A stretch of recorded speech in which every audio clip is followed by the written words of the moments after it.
Take a look at this.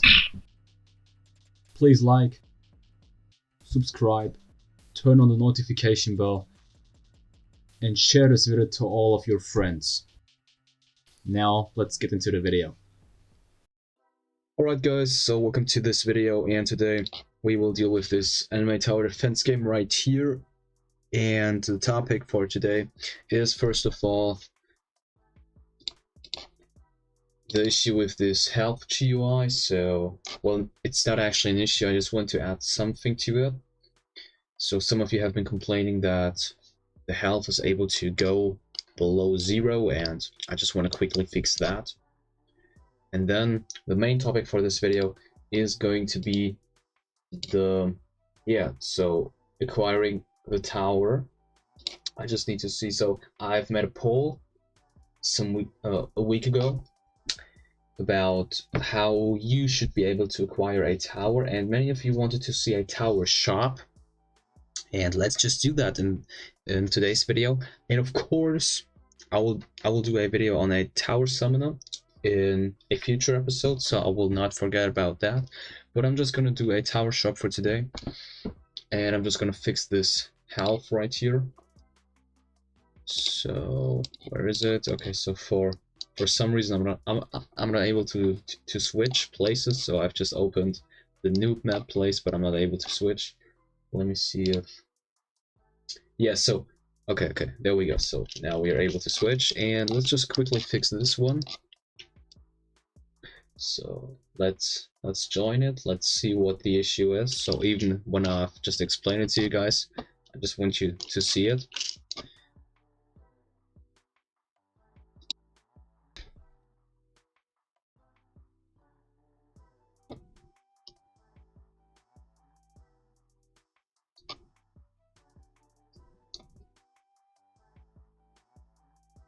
Alright, so they are the first towers.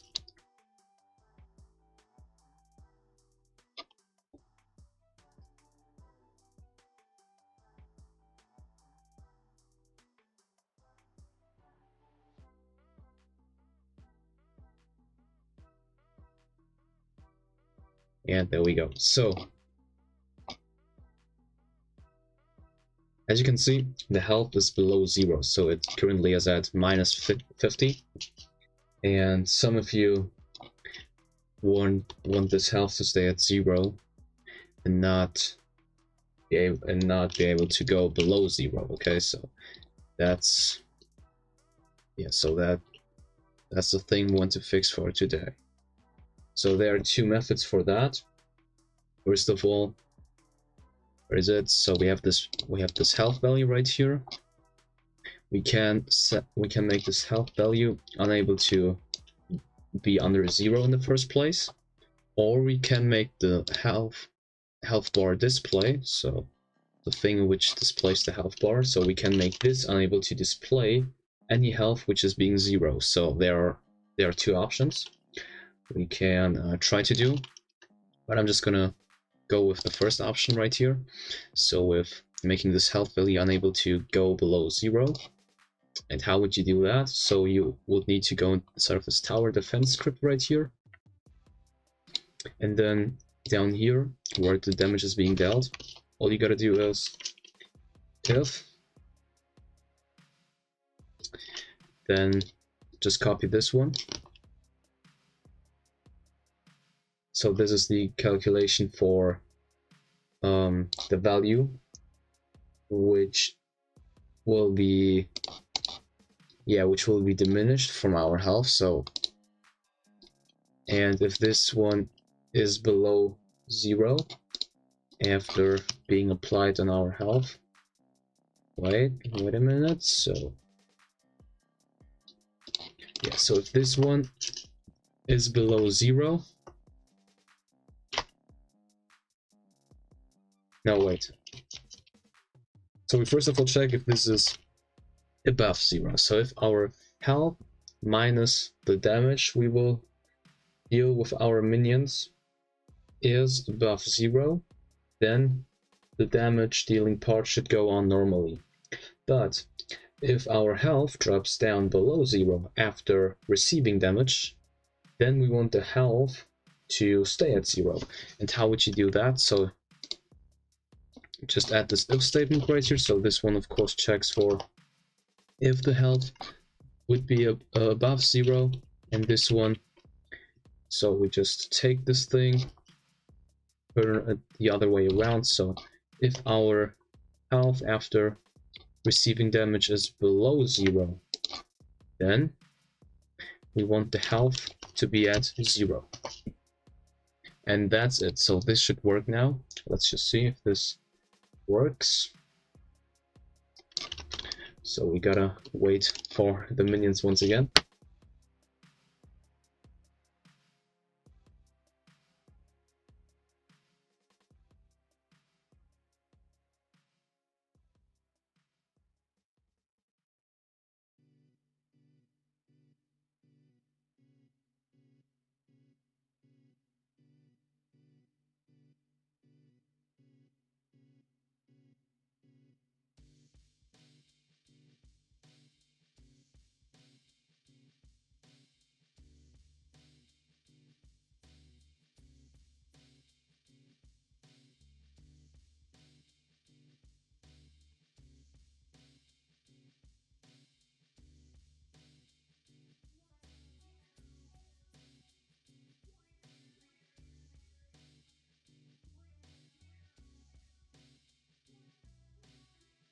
Alright, there we go. So yeah, as you can see, the health does not drop below 0. So this has been fixed. Alright, there we go. So in order to apply those changes to Studio, go to File, and then Publish to Roblox. Well, you need to publish the game first of all, and then hit Publish to Roblox. Or you can alternatively just hit Publish to Roblox, but then Roblox Studio will ask you to publish to a game if you haven't done that yet. But that's to that. So now let's get back to our lobby right here. So we will now deal with the tower shop, and for those purposes we will build some kind of tower shop right here. So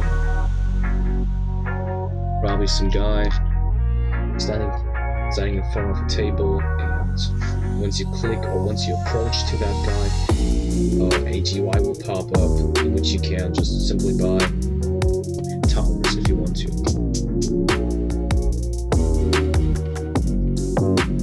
Right, so let me build that shop first of all.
there we go.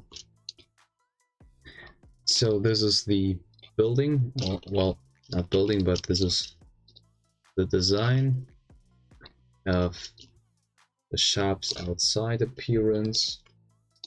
So this is how our shop will look like from the outside. I will of course place someone inside who sells everything to you, and I planned on creating some kind of sphere, some kind of circle around it, which indicates the area in which you have to step in order to get to the shop, or in order to open the shop GUI.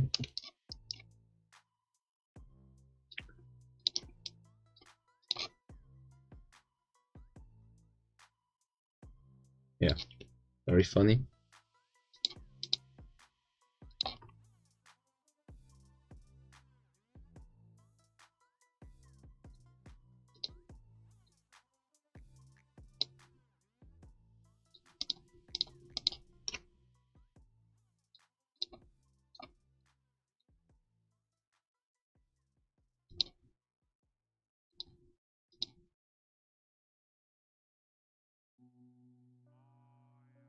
All right.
Okay, there we go.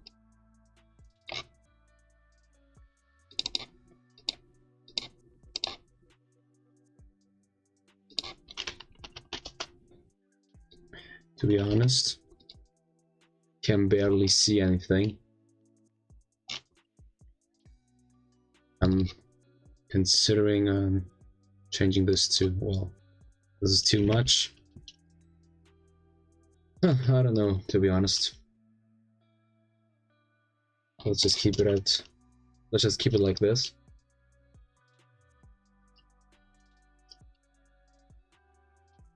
All right.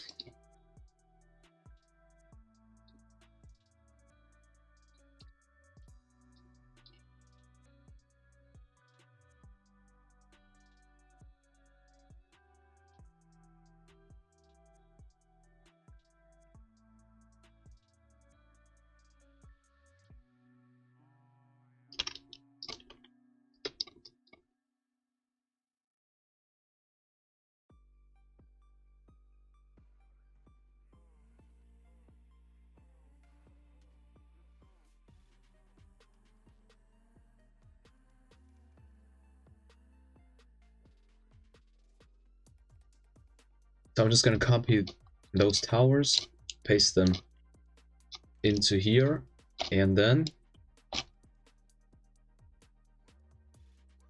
I'm gonna shrink them down and place them on a desk right here, so they have some kind of representation of those towers. And if you do that as well, then do not forget to delete the stats folder, the scripts. Yeah, so delete let me let me select them. So stats, control, and indicator. So delete these three things. And wait. Okay. So for some reason there's still the level. Okay.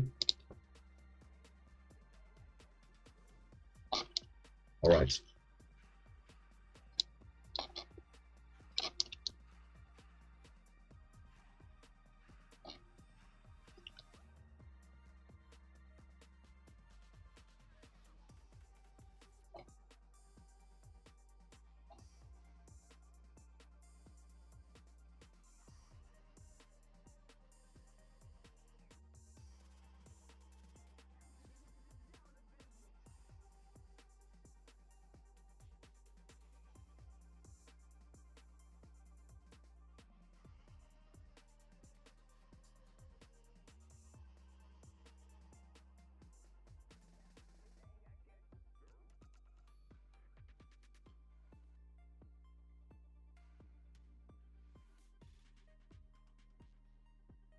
All right, there we go. So select all of those and anchor them. Now create another part and place it in the center of the circle. Okay, so that's pretty important. Let's say the center is about here. Anchor it, disable the collision, make it transparent. Let's call this thing center. Now let's add a script inside. And this script will detect when a player has approached the shop. And if that happens, then the shop GUI will be enabled. So let's quickly do that. Game players, player edit. So we of course need to, get some kind of or get a player on which we can do these checks on. And the only way to do that, well, the only way I know of is checking when a player joins, then receiving the character, and then always checking on that character. Okay, so player edit connect. So this thing fires when a player has joined, and this PLR is our player. And now let's do PLR character edit. So when the character has been edited, which can happen when the player respawns or when the player spawns in the first place, so after joining the game. And here again we can add CHR for character. Then we can do character humanoid group part.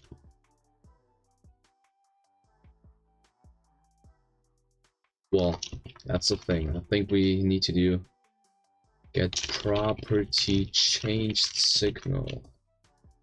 I'm not sure if that's spelled right, but position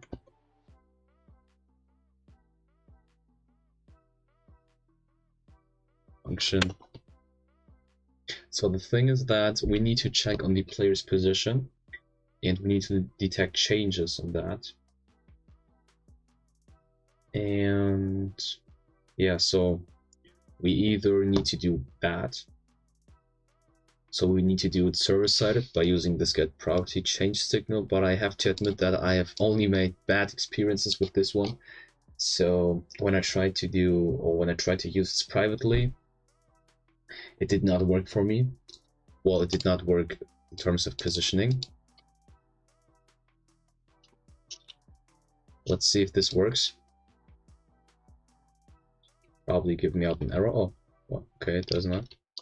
Yeah, so as you can see, it should fire or it should print out hi multiple times, but it does not do that for, well, I don't know, whatever reason, and that's an issue.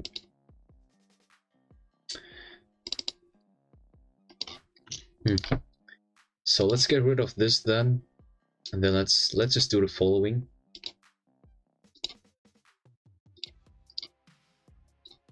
let's create another screen GUI right here. Let's call the shop. And let's add a local script. And then the first thing we want to do is we want to define a variable called tower shop center. This will obviously refer to our center part we have just created, which is right here. So in the center of our shop. Let's refer to this one by doing workspace. Yeah, let's call this thing tower shop first of all. So tower shop, workspace, tower shop, center. And now we can do game, get service, run service, heartbeat. Oh. Yeah. Okay, let's do heartbeat. Connect function. There we go. So we could have used a while loop as well, but I think that this one is more well, how can I say it?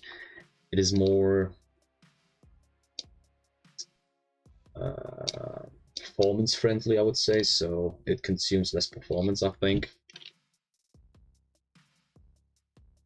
And what this simply does is, I think that it is the same as a loop. Well, it just loops when the player's heart beats, I think. So not every, I don't know, every time, but maybe every second or so. Well, pretty funny. I've just went out to test everything without even making this thing print something. So it should like print every second, I think. Oh, okay, it does not. Okay, it seems to be the same as a loop, I think. Well, let's just use that. So let's define another two values. So let's define the player first of all. Player, game, players, local player. And the second variable is going to be the player's character. So character, player, character.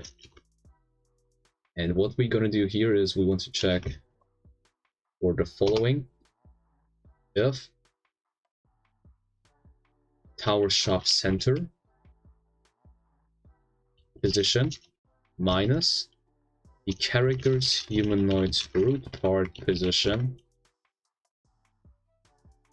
So we want to get the distance of those two by doing this calculation and then putting them in brackets and writing this magnitude thing. So we are actually getting out a single number by doing that, which describes the position. And if this thing is below the radius of our circle, which is supposed to be this part, okay, and this part must be around 34, or is it 34? No, where is it? Yeah, so it is this one. Okay, 34.3. So let's just say 34. Then enable GUI else. So if the player is not in the radius of this circle, then disable GUI.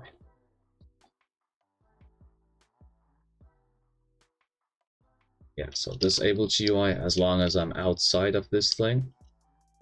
Okay, that's not good. And my game starts lagging.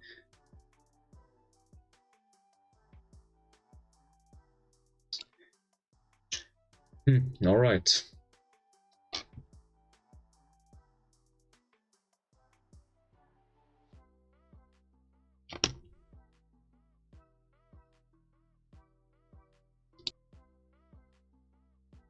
All right, so let's quickly test this out. So, as you can see, we are at 29, 23, right here. And now we are at 16.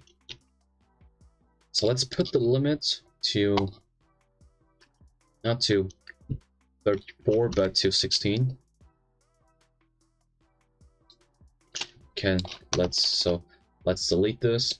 Let's delete this either, because it only causes lag. Let's keep the enable GUI thing.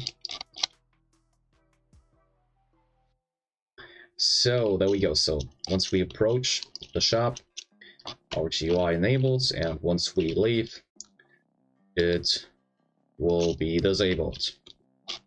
Okay. Now let's create the shop GUI. So let's call this thing Tower Shop. And it will have the same design as the tower selection thing down below. So a simple blue thing. I think that I'm gonna actually add some nice effects to it. So let me just design it in the first place.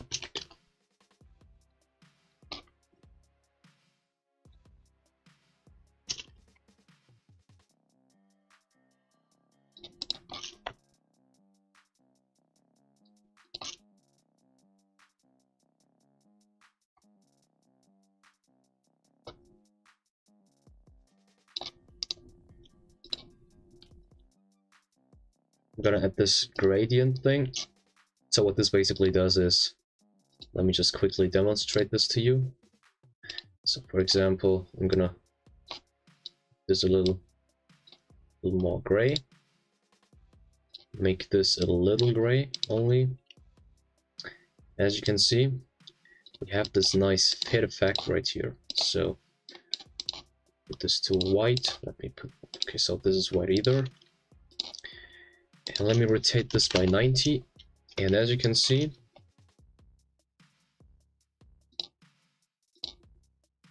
it has some color variation to it. So this looks actually cool, to be honest. So let's just keep it like this. And now let's add a text label right here.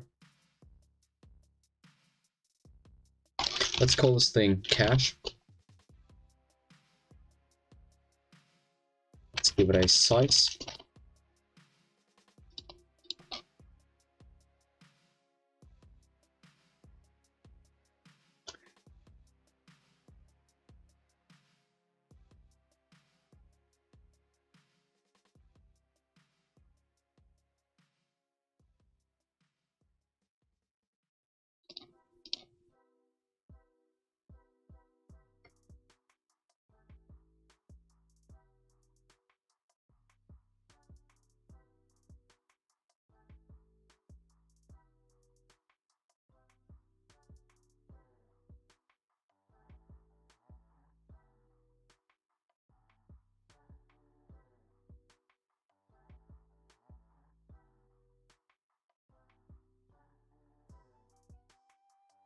I think that we can even add this color gradient to it. I'm not sure, but let's see. Does it change? Yeah, it does change. Perfect. Yeah, very nice. I really like this one, to be honest. I mean, it looks very cool. Really, I really like it.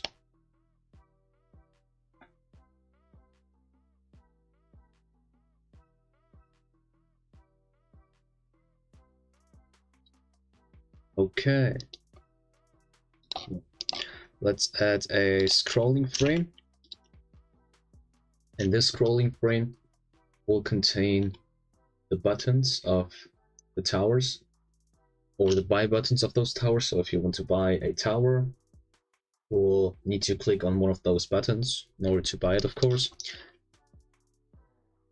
The only condition is that you have enough cash with you, and how to acquire cash. So that is going to be a topic for maybe the next video, but maybe we can deal with this in this video as well. So it depends on how far we can get.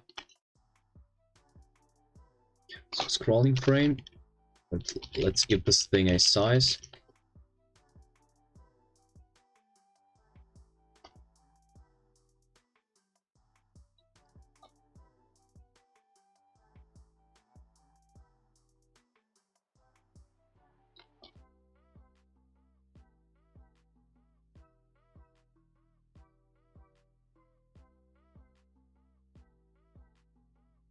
Okay, it seems that this UI corner does not work on scrolling frames.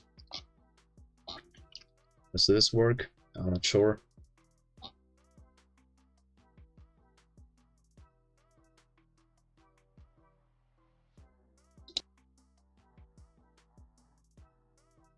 Or do you know what? So instead of giving it a color, let's just make it transparent.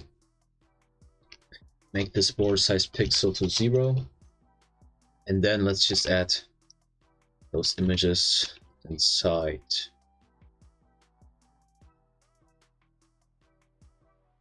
So I really would like to make this thing automated, so as automated as possible. Therefore, let's do the following. Okay, so I have some kind of idea. Let's add a button first of all.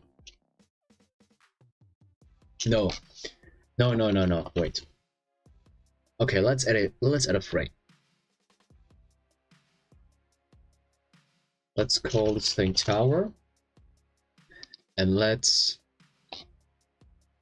put a viewport frame inside.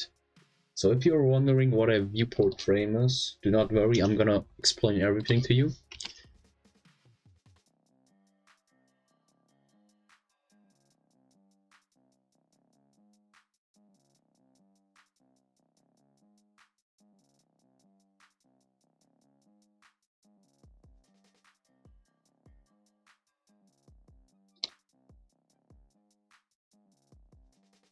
Yeah, so let me size everything first of all. So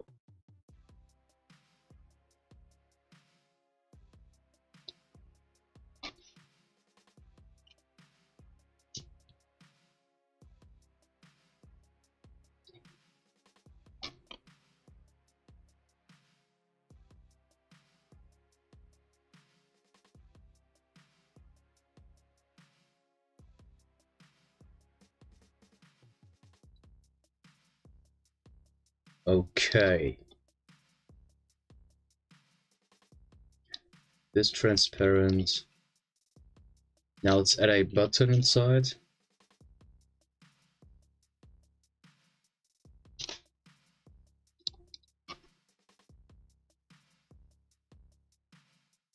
And this is of course going to be our buy button. So this one will have the price of the tower and the buy text. I just want to add these two to it again. Well, not the corner one, because it does not fit. But this one does. So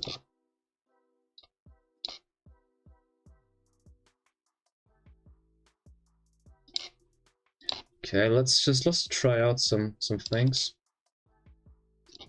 regarding this thing.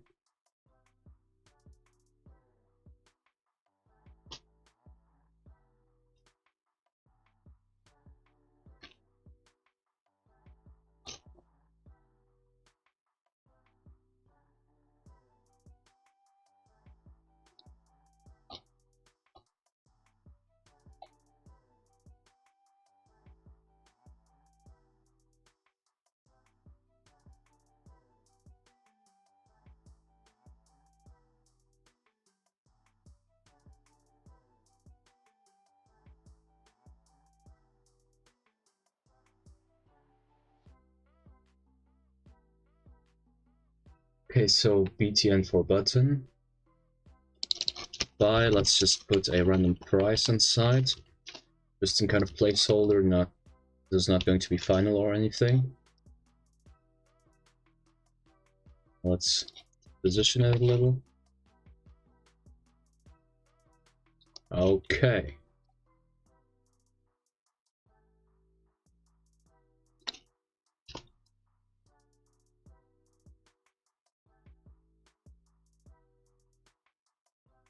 Alright, so this is going to be our buy button, buy field, whatsoever. Okay, wait a minute. Alright. Well, it is alright. Okay. Now, there are several things to say about what I've just done.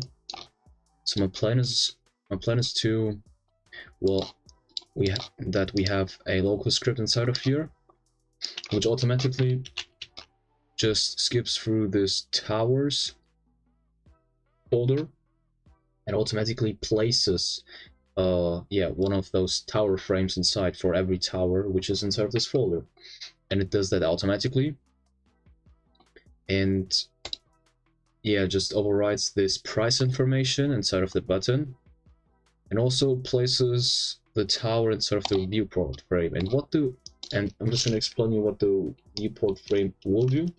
So it will just give you a preview of the tower, so you will have some kind of image of your tower inside of this frame. So that's what this viewport thing is about.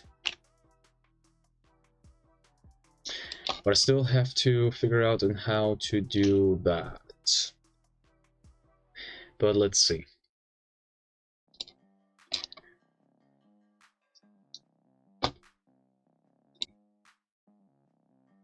Alright, so where is it? Okay, there we go. So we should do the following first of all. Let's add a local script inside, which is responsible for all of the control inside.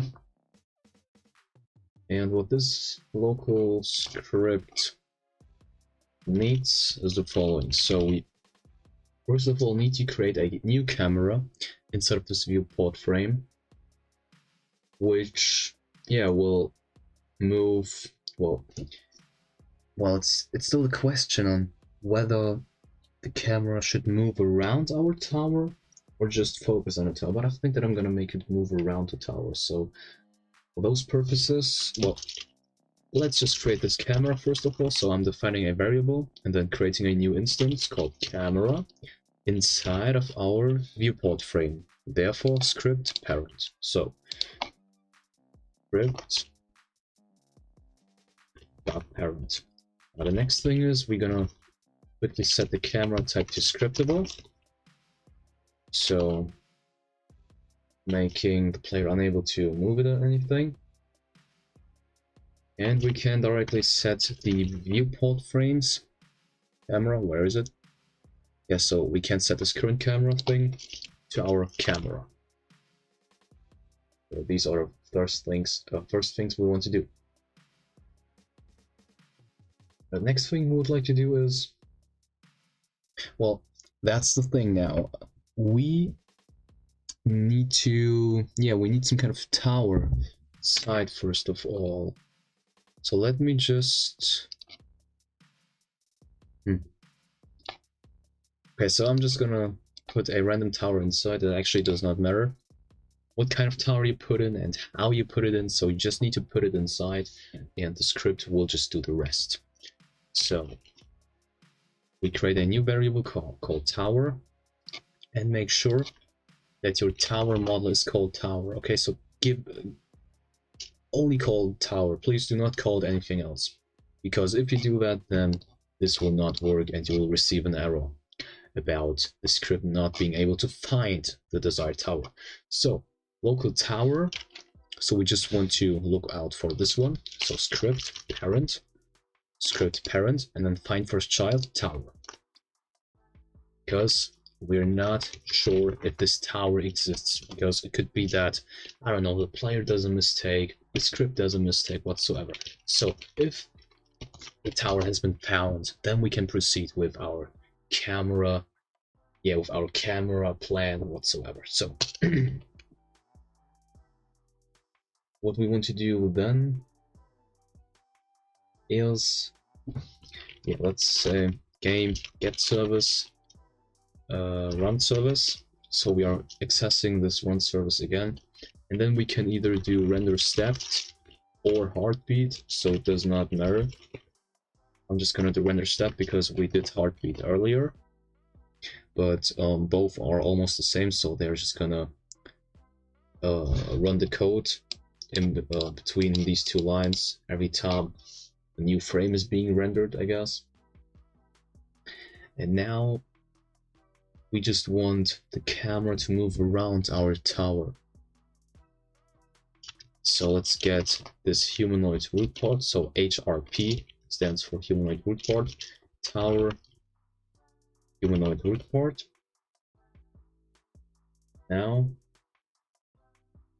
let's create a new C-frame first of all, which consists of our humanoid root part C-frame multiplied by C-frame angles. Now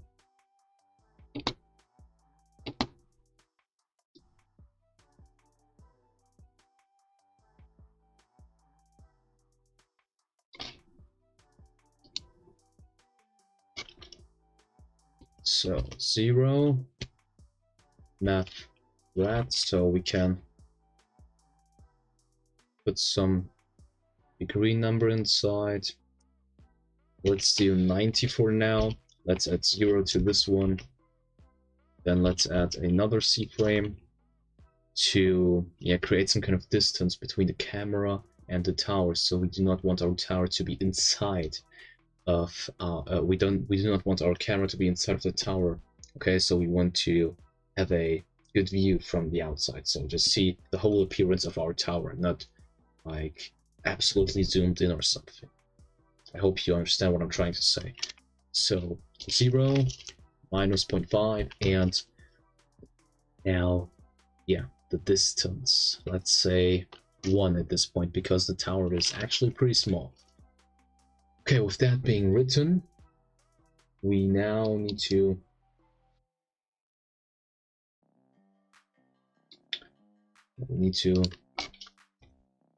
where is it? Yeah, cam C-frame. So we need to apply those changes to our camera C-frame, of course. And the reason why we did a single C-frame for that was because we need to get its vector by doing C-frame .p. And now we need to add the humanoid root part's position as a second second argument right here. And this whole thing just makes up the C-frame. And after a mistake up here, because when we keep this at 90, there won't be any rotation. And for that reason, we want to, so let's just do that here. We want to create a integer value. Let's call this rot value, stands for rotation value, called 0. And let's just put it inside of here. And this rot value increases by 1 with every loop. That's it. Let's see if this works. I'm actually curious. It is not a valid member of workspace. And as you can see, it does work. So we have our tower right here. Okay. Tower shop.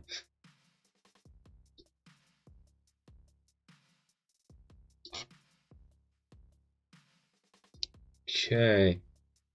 Yeah, so never mind this arrow. I just forgot to delete these things right here. All right. We still need to play around with the rotation. So we first of all want to change the rotation this like this, so this way. So well, how can I say that? So like looking from on top. Okay, so look from the top, from above down to our tower, because the perspective we've just had was from the bottom. So we've looked from the bottom up to the tower, and that's not what we want to do. The second thing is the distance. So we want to increase this to, let's say 3. Well, no, let's say 2.5. And let's hope that this works. Okay, much better to be honest. Maybe 2.5 is a bit too much. Let's lower it to 2. And well, is there any way to tune up the size? Probably not, so we just need to stick with this poor quality. Yeah, alright. Alright, so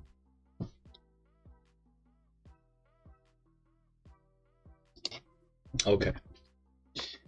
That's fine. Okay, so this is it with this tower viewport frame right here. Now the next thing we want to do is we actually want to script this thing. But let me just make it transparent.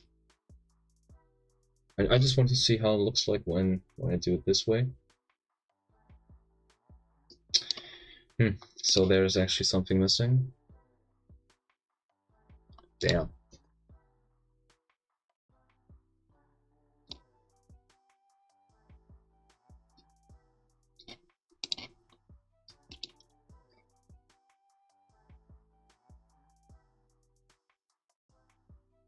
Okay, so maybe that will help. Alright, so this is our viewport frame, our tower frame whatsoever. So let's move this thing inside of our replicated storage.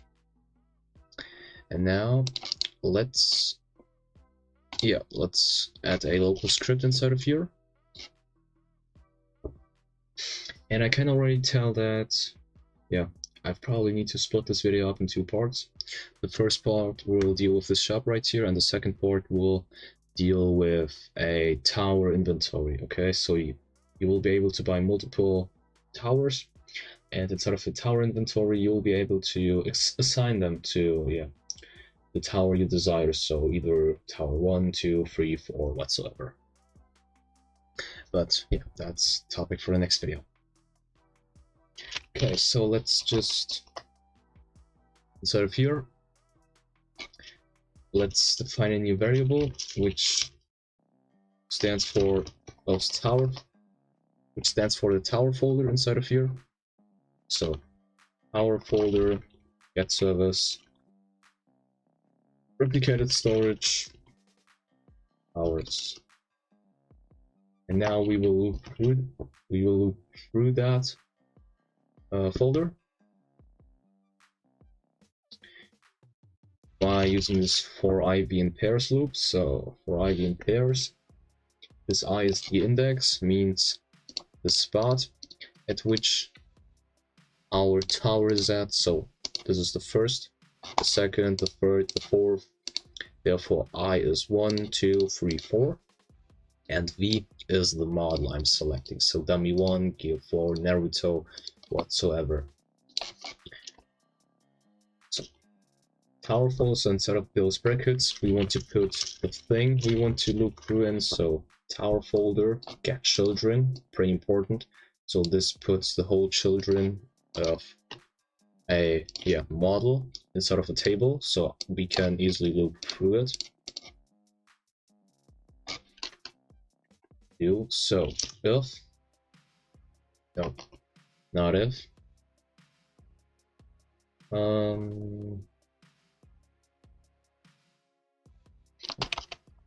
let's create a table, guys, called price list.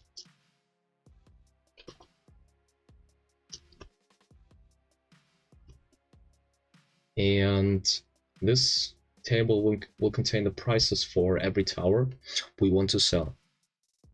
And you will fill in the table the way I am going to show you. So first of all, make those, well, what kind of brackets are these? I don't know, so let's just take a closer look at that. So make those I have no clue. So just make those brackets, and then inside of those to add those, I think quotation marks, and inside of those add the name of your tower. So year 4, and then equals, and then the price in cash.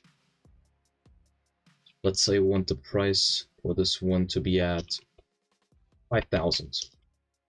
Okay, and that's on how you add a new tower entry and its price. Let's do the same for the rest. So Naruto will be at 3,000, and Zoro cost TS will be at 1,500, and we will completely leave out dummy one because, well, we can actually delete it because that was just to test out some stuff. Okay, and now down here we want to loop through the price list. So I2, V2 in pairs, price list, do. And now we just want to check if our vname, so the name of our model, Gear 4, Naruto, Zoro, Post TS, whatsoever, is equal to not the V2, because our V2 is the price in this case. So when we are speaking about tables, I2 is this one, which is the name of the tower, and this one is our V2, so the price. So we just want to compare the name of our model with the name of our tower and its price entry. So therefore I2, because I2 is this one, and this one. Okay, so if we have found a price entry for our tower right here, then we can proceed. So that's one condition, one requirement which needs to be met. And if that's the case, then we can clone this tower frame right here. So game get service replicated storage, so we are accessing the replicated storage, and then tower, and then very important, clone it. And now get rid of this tower model and disable the control script, pretty important as well. And now add a new variable called t, and yeah, so we're just gonna clone, we're just going to clone our tower from here and put it inside of our viewport frame. But before parenting it to the viewport frame, we just want to get rid of the content inside. So of our stats folder, control, script, and the indicator. So wait for child, control, destroy. Wait for child, indicator, wait for child, stats, destroy. Now we can parent it inside of the viewport frame, and the reason for us to get rid of these is because to prevent errors. Well, we could just only delete this script, which would completely prevent all of the errors, and maybe the indicator because it is visible inside of the viewport frame. But well, you could say that there's actually no reason in deleting this one, but well, you're actually right. But I'm just gonna delete it because it's not a part of the representation. Okay, so let's parent this one to the viewport frame, not view power frame, viewport frame.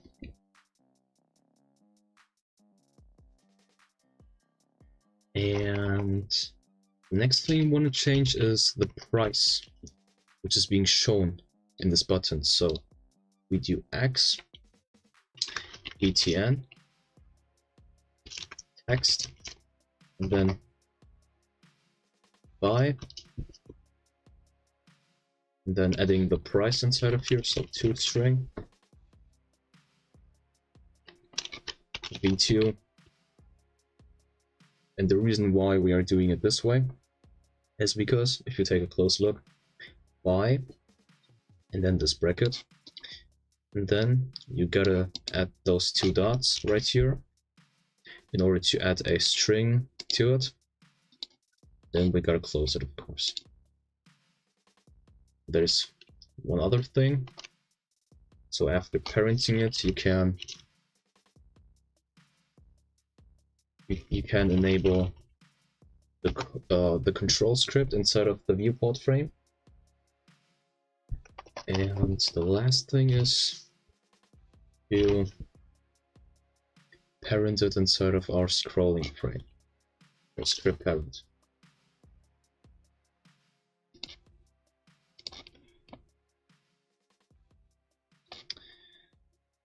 Okay, so let's test this out, but it will fail because we did not set anything which has to do with the position.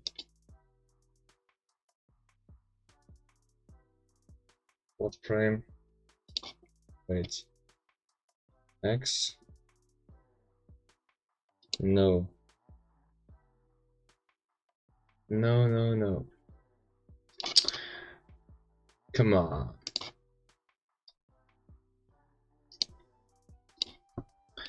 Tower frame, come on, are you serious?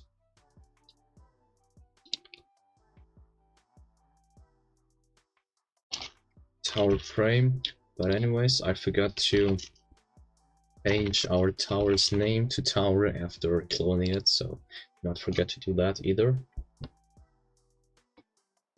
And yeah, so it does work, but it only shows one button, which is an illusion because there are multiple buttons stacked under this one button. Let me prove it to you. Come on. There we go.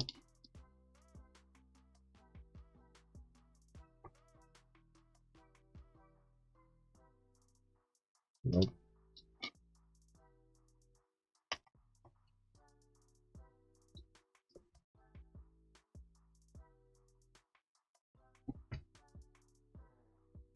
And there we go. So the prices are being displayed correctly. The images or the representation is correctly. Now the only thing which is left is the positioning. That's the most complicated part, I think. So I've done some kind of automated positioning in my inventory video, my chest inventory video. The point is that I was able to do it, okay, and that's the most important thing. So if I'm able to do it now, if I was able to do it back then I'm able to do it now as well. That's the mindset, guys. So let's just quickly do that.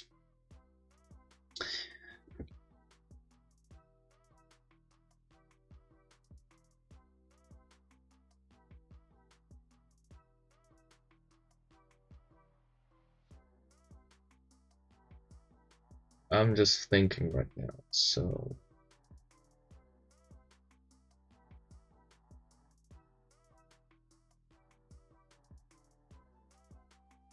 okay, I think that I've got it. So if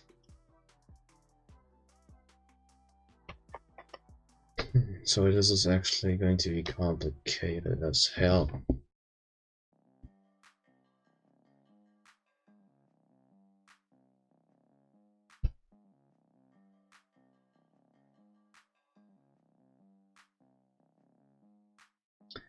Okay, so I think the best thing is to put this local script outside of the scrolling frame, so make sure the scrolling frame is completely empty. Script parent scrolling frame. Was there anything else? We've called scrolling parent, probably not. Okay. So what we're gonna do is we will check the amount of children the scrolling frame has. So script parent scrolling frame, got children. So this gives us the amount of content or instances or children this scrolling frame has. And if this is greater, no, if this equals 0, then no, that's, guys, wait, guys. If this is more than 0, or if that's greater than 0, then the following will happen.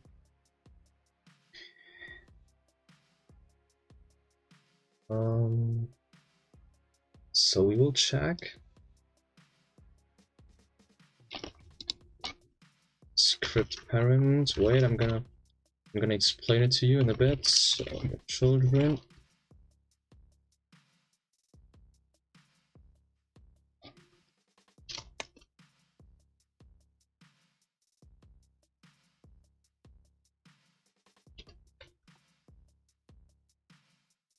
I'm just gonna make a variable for this one, so things look more look more better to you, more understandable. So this determines the amount of children our scrolling frame has, okay? And if this one is greater than 0, then we obviously need to work on the positioning of our tower frame. And now I just want to check if the last instance, so I'm currently trying to find out where the last instance is. So is it at the center or at the middle of our scrolling frame, means there's still some space left, or is it at the end, means there's no space left and we need to start over at the bottom? And I'm just currently trying to find it out automatically. So if our position X, what was it?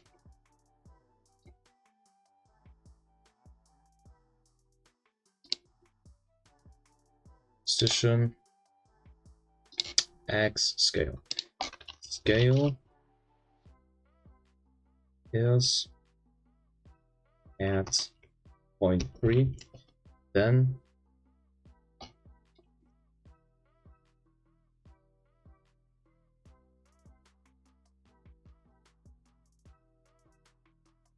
no, wait.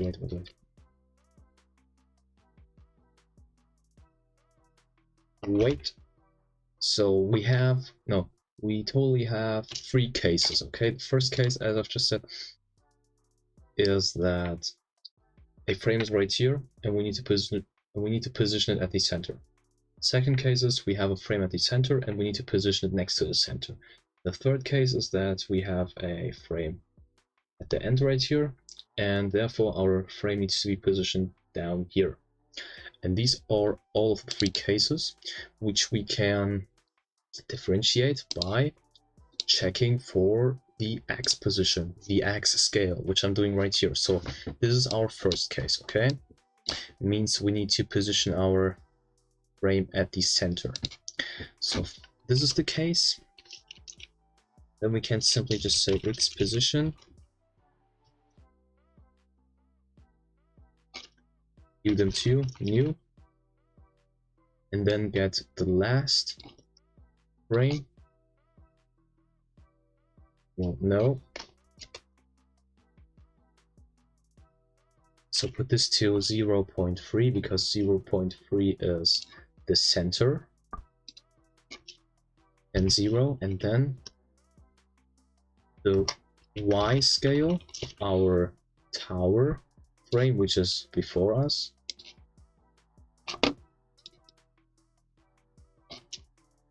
and then 0 again. So this is our first case.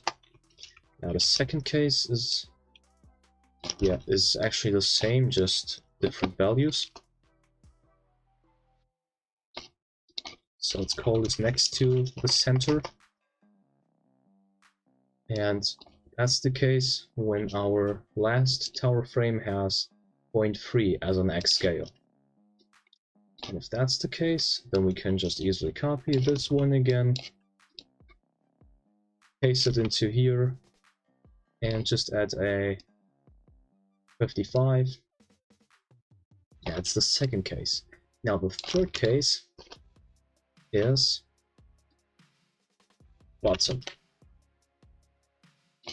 For that, we will put this 2.5 and then play around with the Y scale. So we just want to put this to plus. Now I need to calculate a little.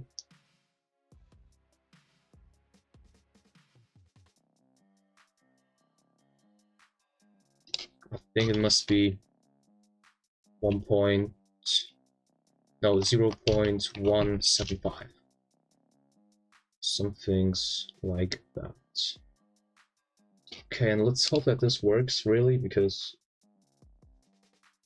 I don't want to spend too much time on that. Oh my god! Come on!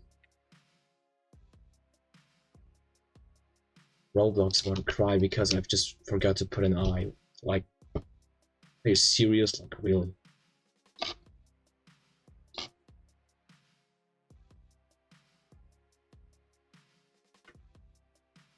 Still does not work. Very nice. Very nice.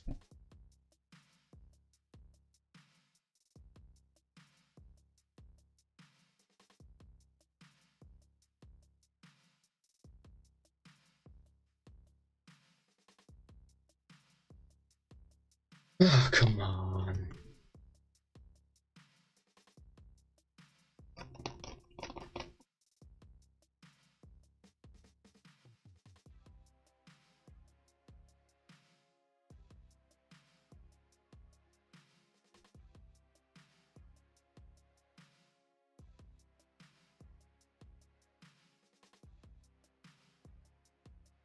Come on.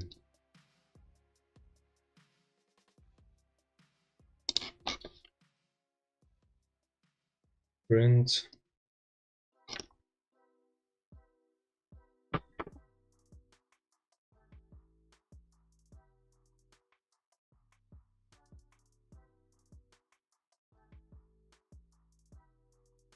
One, two, three.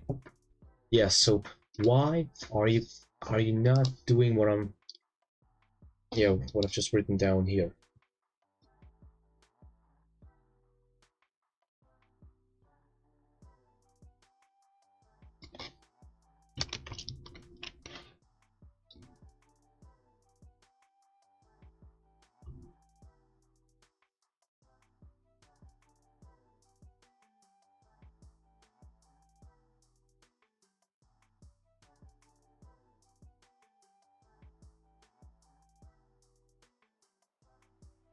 Oh my god. Oh my god. Come on.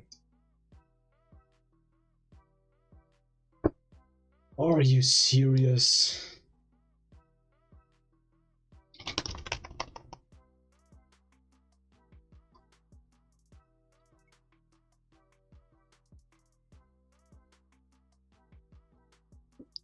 Scale. Oh my god. Oh my god. I've never seen something so dumb, really. Incredibly dumb. Really, really. Why don't you display the whole scale? Why only the two values after the point? Really? Roblox is becoming a joke, really.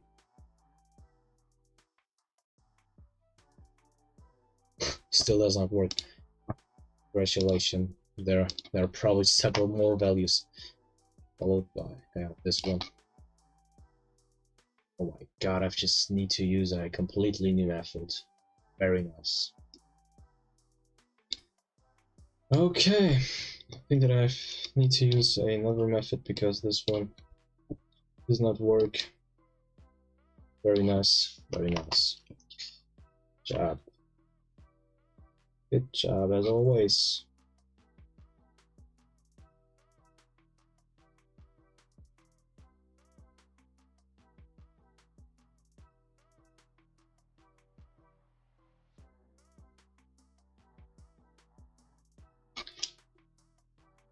Okay, so I've done the following. So I've created two variables. Well, I'm gonna use the same method for my chest inventory system. So I've created two variables right here. One was responsible for the x-axis, the second one for the y-axis.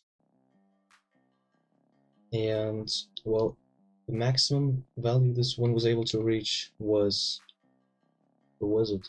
2, because this is 0, this is 1, and this is 2.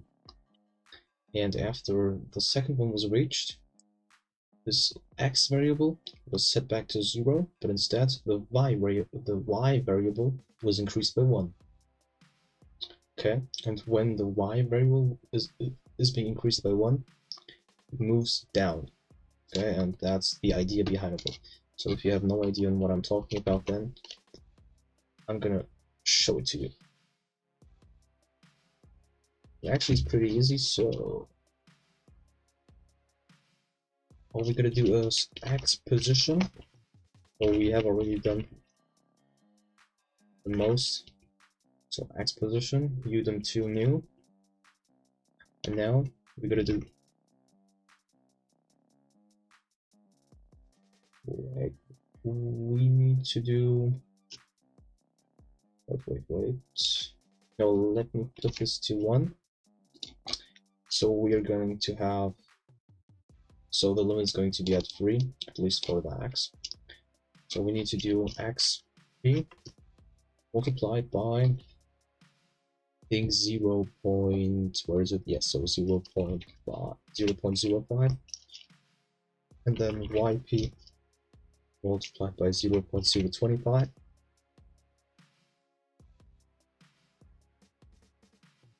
and if our xp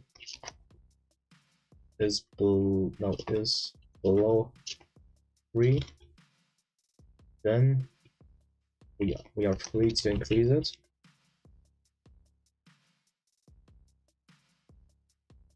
But if our xp is equal to 3 or even above, then we need to set xp back to 1, and we need to increase yp, and that's it.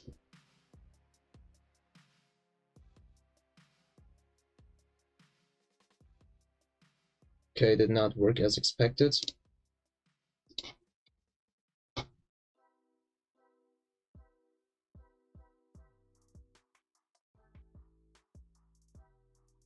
Oh, because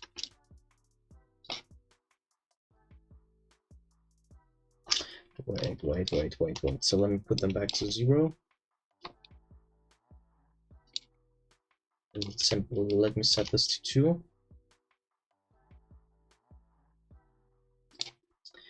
And well,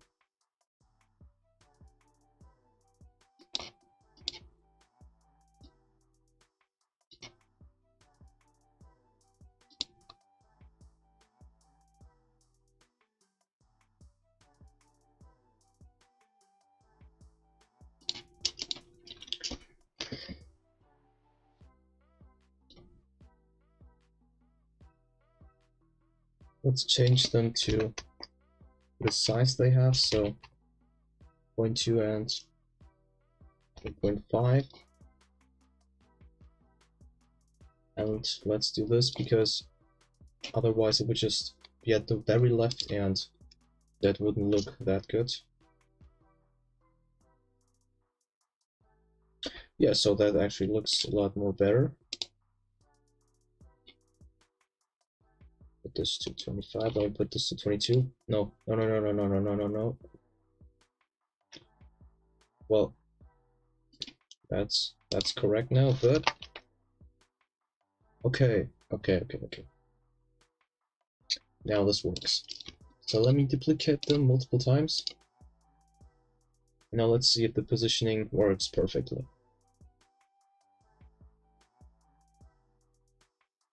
Okay, there we go. For some reason, it does not Oh, yeah, I know why, because we have, yeah, we need to set this back to 0, not to 1. And there we go. Now everything works fine.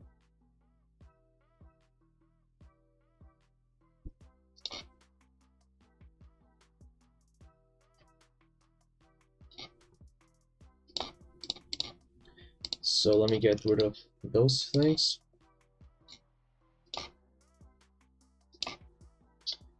And yeah.